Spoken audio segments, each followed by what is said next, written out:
সপ্তাহের প্রত্যেকটা দিনগুলোর মধ্যে রবিবারটা ছুটির দিন হলেও বাড়ির প্রত্যেক গৃহিণীদের জন্য এই রবিবারটা চাপের দিন হয়ে যায়। হাজারো ব্যস্ততার মধ্যে এই রবিবার দিনই সবসময় বাড়িতে ভালো মন্দ রান্না করা হয়। বিশেষ করে রবিবারের স্পেশাল মেনুতে থাকে হলো মাটন কষা।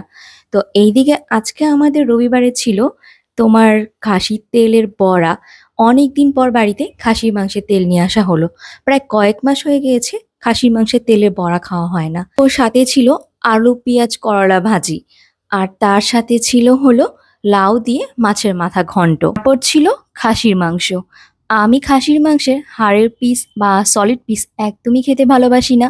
একটু তেলু তেলু পিস হলে আমার খাসির মাংসটা খেতে ভালো লাগে। আমি আমার জন্য সব তেলু তেলু পিসগুলো বেছে নিলাম, আর সাথে হলো এক টুকরা আলু। এই তো আজকে আমার দুপুরের থালি সাজানো একদম রেডি। আর যেহেতু এখন আমের সিজন, আম না হলে কিন্তু দুপুর রাত সকাল কোনো খাবারই জমে না। প্রথমবার এত সুন্দর থালি সাজিয়ে খেতে বসছি। যতবারই থালি সাজানো হয় না কেন, দিদি বা মা এরা দুইজনই থালিটা সাজিয়ে দেয়। আমি খাবো হলো খাসির মাংসে তেলের বড়া দিয়ে। গরম গরম খাসির মাংসের এই তেলের বড়া সবারই খুব পছন্দ। তোমার দাদা যখন মাংস নিয়ে আসলো, হঠাৎ করে দেখি আরেকটা ছোট্ট পলিথিনে কিছু একটা আছে।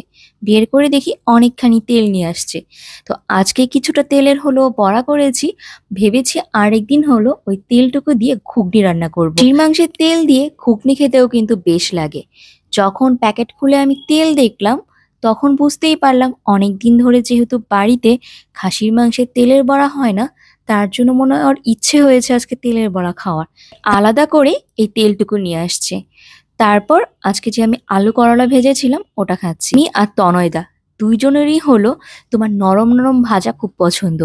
আলু করলা ভাজা বলো, শুধু আলু পেঁয়াজ ভাজা, বা যে কোনো নরম ভাজা, ফুলকপি আলু ভাজা, যে কোনো নরম ভাজাই আমাদের এত ভালো লাগে খেতে, মনে হয় ওইটা দিয়ে আমরা সম্পূর্ণ ভাত খেয়ে নিতে পারবো। তারপর লায়ের ঘন্ট।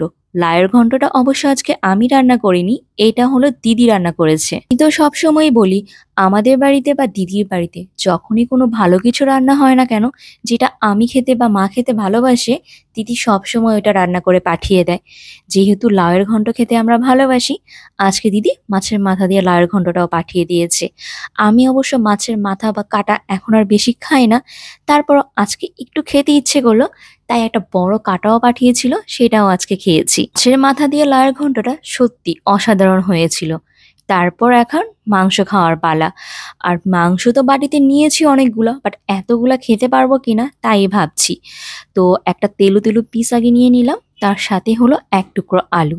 যেন আমরা যারা বাংলাদেশে থাকি, তারা যতটুকু মাংস রান্না করি তার অর্ধেক মনে হয় আলুই দিই।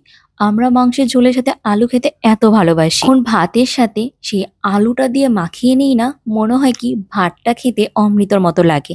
আর এই তো তেলু তেলু পিস দিয়ে ভাতটা মাখিয়ে খেয়ে নিচ্ছি। এত ভালো হয়েছিল আজকে মাংস রান্নাটা।